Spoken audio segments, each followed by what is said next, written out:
Thanks so much. Third up, we have Arch Nelson, Regional Sales Director and Director of Themed Entertainment Experiences at Nanolumens. Hey, good morning from Atlanta, Georgia. Hope everybody's doing good. We are a direct view LED manufacturer, just happen to be based here in Georgia. We do any size, any shape, or any curvature, and that means a whole lot of things to different people. So this is a great video that kind of outlines how we do our curve technology. This is an actual display that's 30 feet wide, 10 feet tall, double-sided, hangs from the ceiling at JFK Airport. We build rigid frames and we have flexible panels to do any kind of curvature, including domes and spheres. Another great example here, 20 feet in diameter, 6 feet in height, hangs by 2 aircraft cables in a lobby. This is an interactive display so that when people, and you can kind of see a little bit of the drawings down there in the left-hand corner, as people enter this area, as you'll see in this video, you can have their customer information scrolling around. And then when you actually sit them down, in reality, there's a big circular sofa and a coffee table. When you sit them down and open your laptop, everything becomes ambient except for that 16:9 area in the middle that you present on. And as soon as you close your laptop, it goes right back to playing information when you came in. Another good example, big lobby, 34 feet wide, 12 feet tall. It has weird angles, right? So we can do any angle as well. That's not a concern to us. This is also a big interactive display for an Xfinity location at Comcast building here in Atlanta. And as you'll see in a second, we're kind of testing content day one using we work with lots of different content creation companies out there.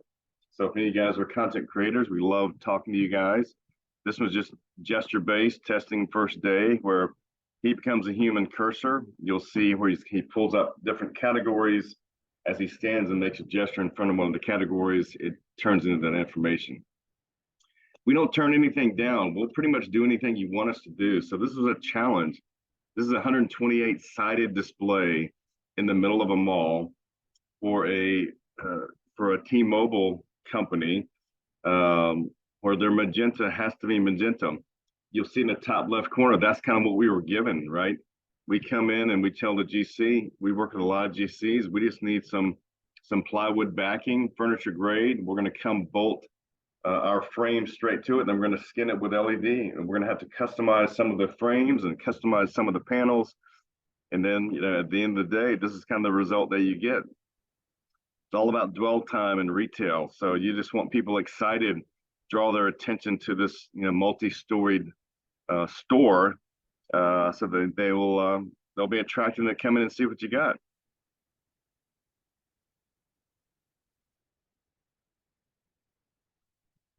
We'll do any kind of shapes like I was talking about before. So these are monoliths in one of the airports. We've done over 100 airports now. We're doing anything from the full ticketing back walls that stretch 200 feet wide to wayfinding to you name it, we can do it. Any of the bids, FIDs, RIDs, all those kind of different displays. You'll see how this was a challenge in actually just making this kind of like puzzle pieces onto a facade, and then they covered it up with their wood veneer finish. And so you can play each individual piece as content or the whole thing as content. It's really up to you. Kind of shows you we PE stamp everything we do, especially when it's over someone's head. So this is an elliptical curve display overhead. And in the second, you'll kind of see how we build these things. Just great examples for theme parks, right? So if you want to build tunnels or some kind of unique entrance, and that's kind of shows how we build this complete in our warehouse before we then break it down and ship it to you for installation. You'll see this has a rigid spine that can hold the weight. This one's held up by aircraft cable. And again, we PE stamp everything and ship it out in pieces your guys can handle. So it's another good theme park example. This was a challenge because they wanted the LED right up against the glass. This is a very tight pixel pitch that we put 3,500 nits through. So we actually upgraded the nits, which many companies won't do. This is on a mechanical system that actually pulls it right to the glass. And when you need to fix something or repair something, you can actually pull it back 3 feet by just hitting one button and get in there and fix what you need. And this is kind of the result you get. So during the day, you want the 3,500 nits because you want those sunbeams to come down and look like you're part of the outdoor environment. And as the day gets longer, with show control, kind of like what Eric and those guys sell, it starts moving, cutting itself down to match the hour of the day until it gets, until you have a dark setting as well. This just shows you how we can do any shape, any size, any curvature. This is a compound curves. We built these really unique frames, just like two Hot Wheels tracks that intersect over each other. The ride system comes through. This is for the Mario Kart attraction in Nintendo World. Another part of Mario Kart is we did 24 displays, I think, in these attractions. You can kind of see how we have to tether to the floor. We're tethered to the wall, mount to the floor. We actually build a display in and around the scenic that's going to be working with us. So we work with a lot of different scenic companies on these designs. And love this one. It's 52-foot diameter circular ceiling that with the right content can give it a ton of depth. And you'll see how this was built like a drop ceiling, perfectly flat. This is the Ron Clark Academy here in Atlanta. So if anybody ever wants to come see it, please let me know. You can kind of see how we put the frames up first. This was really developed like a drop ceiling. And then that top view shows you how flat and how that surface is. In fact, the GC said he's never seen a ceiling as flat as this one, which is kind of a testament to our guys. And then at the end of the day, you get a 12K result. This is day one testing of the content, the same content creation that did Game of Thrones, did this content. It is quite amazing in person. So if you want to come see it, let me know. Again, any size, any shape. Thank you to the audience for your participation with these great questions coming in. Please continue to do so. The next up is for Nanolumens. Your team reaches a lot of different markets. How do you take advantage of those capabilities while making sure to focus on the different guidelines of your different clients? Oh, that's a great question. And we do a lot of enterprise, which is like wow factor in lobbies and conference rooms and boardrooms and that kind of thing. And those are all very, very simple. For like themed entertainment, we do a lot of creativity. So we are also a custom shop, right? So we'll do anything custom that somebody wants to incorporate into a ride system or dark ride or outdoors. It doesn't really matter to us.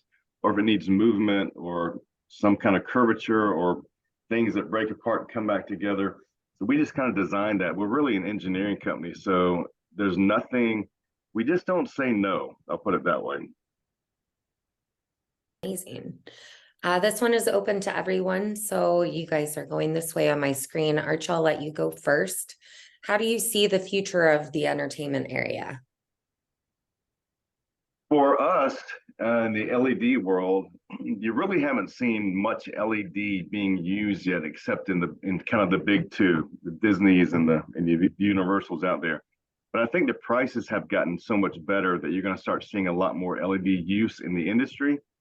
And then when you couple that with, we meet all the safety specifications that all of these theme parks have, and the reliability and the fact that you don't have to place projectors in positions where you're worried about shadowing or trying to merge all these projectors into one image. I think that's going to be big for us. And then the other nice thing is facility impact is a big deal when you're looking at a dark ride, especially when you've got all this electronics, all this technology coming into one dark area.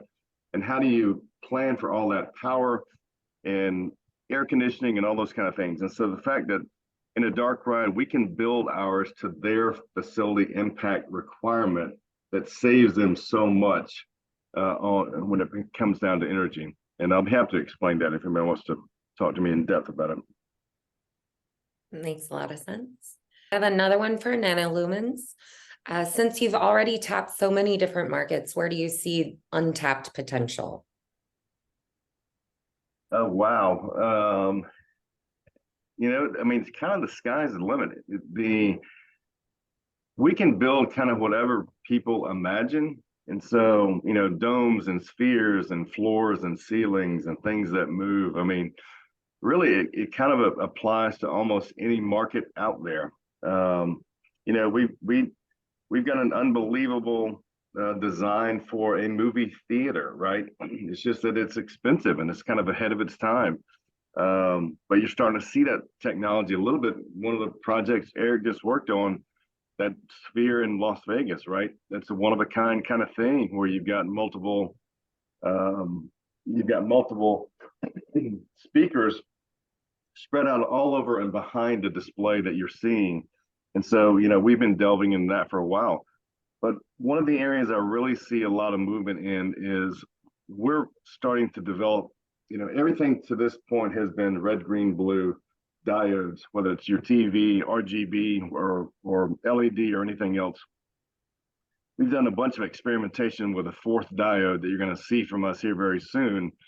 And different diodes do different things and really expand your color gamut. So when it comes to color and refresh rates and all those kinds of things, and we're just getting better and better with time.